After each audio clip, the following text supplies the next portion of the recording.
coordinator for the export support program here at EuroCham Cambodia. At EuroCham, we have a series of interviews which we call the exporter story interviews, where we really seek to understand the stories behind exporting companies, and we want hopefully to inspire the companies who are looking to export their products as well. As usual, this interview entails into 3 parts. The first one is the introduction part, and then we'll get to dive into the opportunities and challenges. And then the final part, which is the most important part, is the lessons learned part. So today we have Godie with us from Kingdom of Wow. So Godie, please introduce yourself and your company. Yeah, thank you very much. My name is Cody van Paal. I'm a Dutch national, and I've been living in Cambodia, Siem Reap, for about 7.5 years now. And yeah, in that time I founded Kingdom of Wow, which is a handmade shoe factory workshop. So I'm very intrigued about the name. Yeah. Why Kingdom of Wow? Well, obviously, I mean, it comes as no surprise, this comes from Kingdom of Wonder. Because we wanted to have a link to Cambodia, but not too obvious, because we make a product for the world market. And a lot of people, it doesn't really matter where the product is made. So we sort of hid it in there, and then the wow bit came with, I guess, the first reviews we got from the products. People were very excited about what we're doing. And we thought, well, this is actually the wow effect, so let's give them Yeah. So, like, why Cambodia out of all the places? Well, that was actually by chance in a way. I was working before in Shanghai, and my husband, who also had a job there, got an offer to start working in Cambodia and Siem Reap. So that's when we decided that I would now be the training spouse for a little bit. The idea was we would come here for 2.5 years, and then we would move back home for my job, to my next place. But I think after the first year, we already decided, well, we're not going to go back. So. Yeah. What was the inspiration behind this business idea in the first place? Yeah, I think it started with the product, as it should, I guess. We were still in Shanghai, and we used to have these slippers made by a friend of the family. She would hand crochet. It's very warm, woolen, not very pretty looking, but very comfortable slippers. And at that point, we needed new ones, but she said, I can't do it anymore. My hands, I get old, my hands are not doing it anymore. Which we thought, well, that's a shame. Not immediately a big problem, because we're about to move to Cambodia, where we don't need wool slippers. But at the same time, we thought, isn't this a great idea to, we have a great product, we know it's amazing. If we could make it bigger and have more people enjoy it. And the good combination of it was, because it's an entirely handmade product. It's not something you can make from a machine, because our products are seamless. Like, for example, if you wear socks, you'll see there's a seam around the toes and the heel. Our products don't have it. But this is when it comes from a machine, they make bits and pieces and put it together. So ours I just made completely by hand. And this was perfect because obviously in Cambodia as a whole, but also in the Siem Reap area, there's a lot of low wage, low skilled labor. So we figured we can contribute to extra employment, and we can do it in a proper way. We thought we had some theories about ethical manufacturing, about how you can do things better, how you can provide fair salaries, good working environment, benefits, basically do everything you would when you have a business back home. But for some reason, it seems to be okay when you go to a developing country. All those rules go out the window, and we figured we're going to do it differently, and we had the feeling it would have a positive effect on the business. That when you treat people well, they're more committed to the business. They will work well. You wouldn't have the retention issues. You wouldn't have the sick leave issues. So apart from the moral aspect of wishing to treat people well and pay them properly, we also thought there's a compelling business argument to make. So this is sort of what we set out to do. So we had a great product, and we had a somewhat wild idea of how to set up a business. And then with no knowledge of the manufacturing industry whatsoever, blessed are the ignorant, I started, yeah, and that was 2015. Wow. Worked out well for you. So so far so good. yeah. So you mentioned that your company is currently exporting the products as well. Yeah. Currently, how many countries are you exporting to? Well, we offer worldwide, but we have 2 stock locations.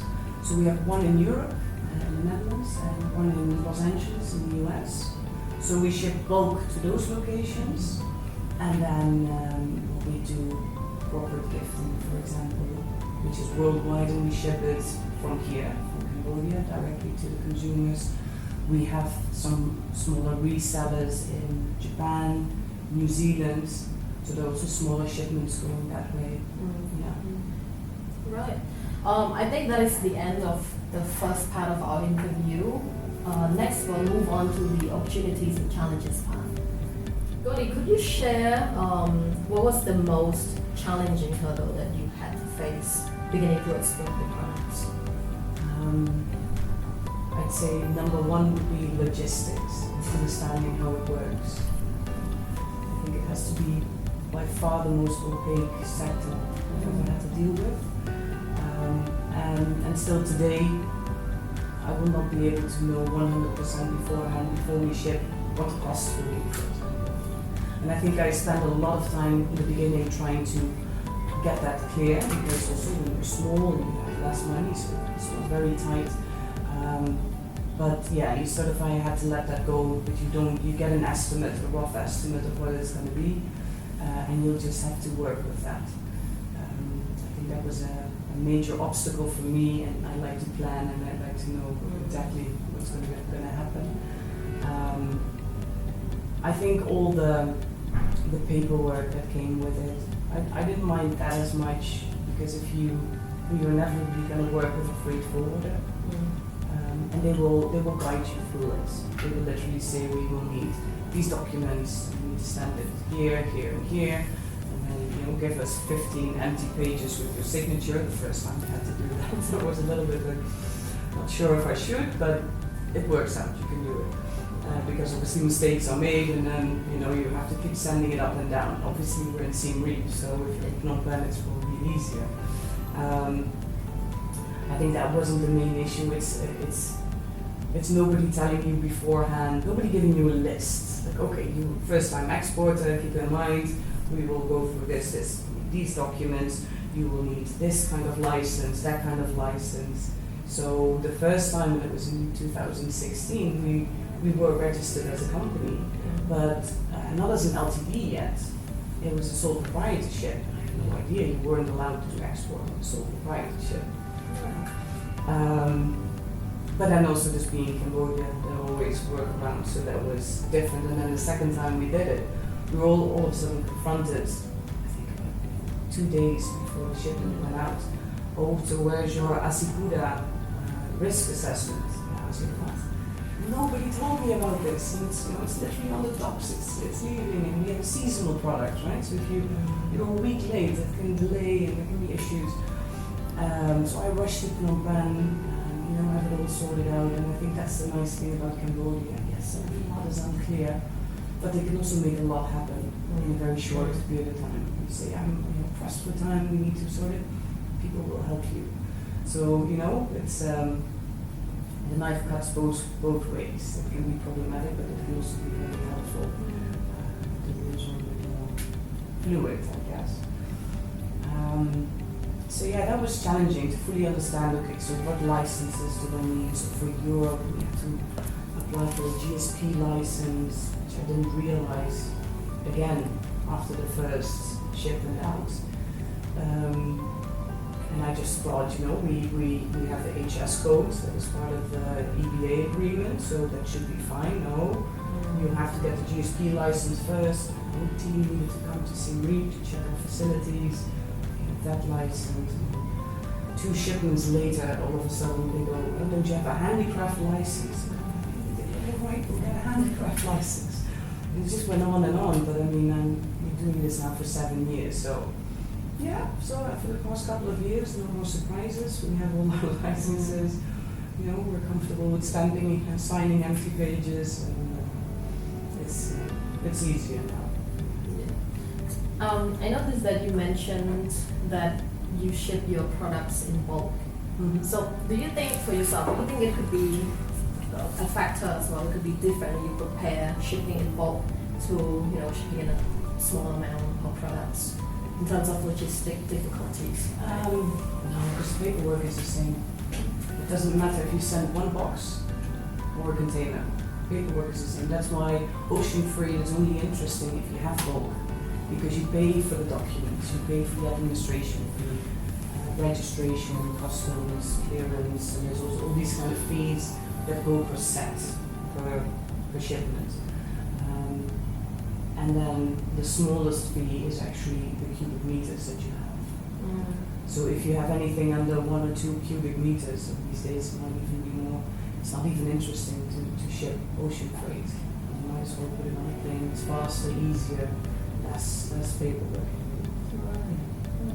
For your company specifically, do you ever think that finding the right buyers was a challenge for you at all?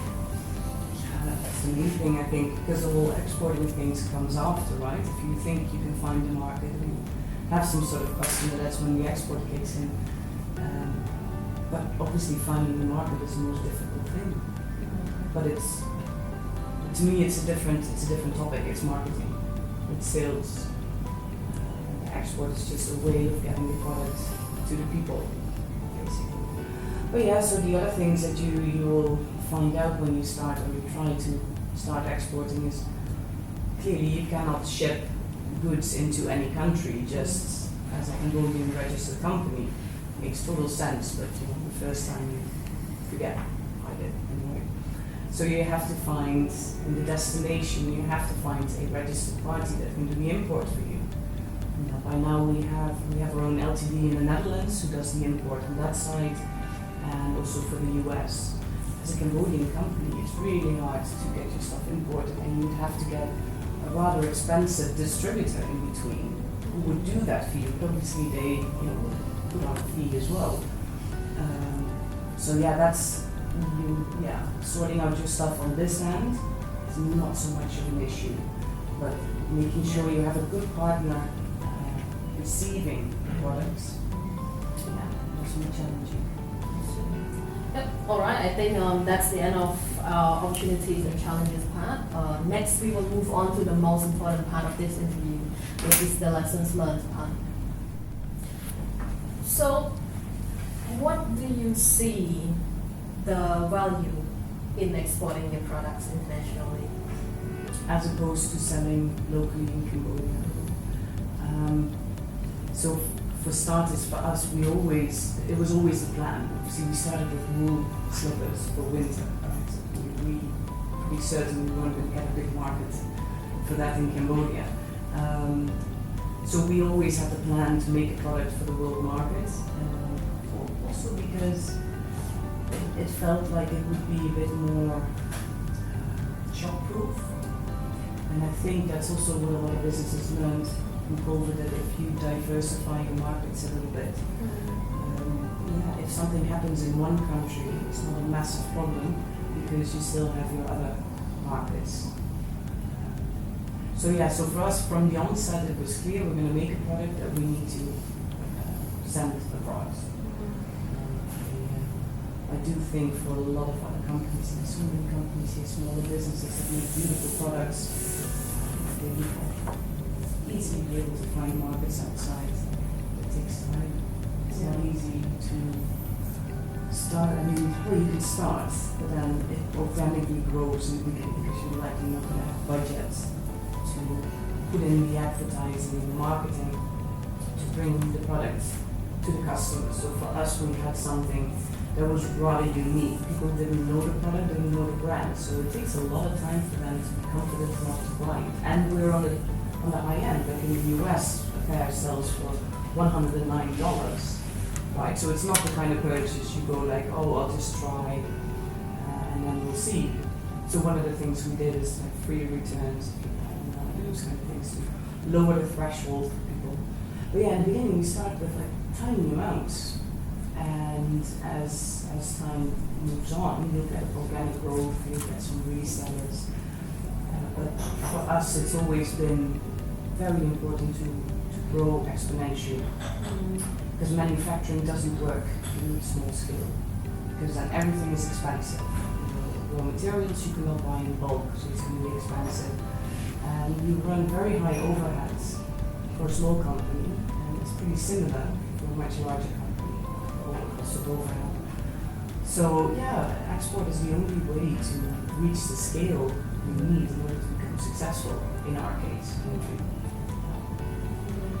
And then, yeah, obviously we do sell a little bit locally. People who know us will come to the workshop, they will purchase products, take them home for gifts for friends and family. And with tourism coming up, we have some of our summer footwear in shops in Siem Reap as well.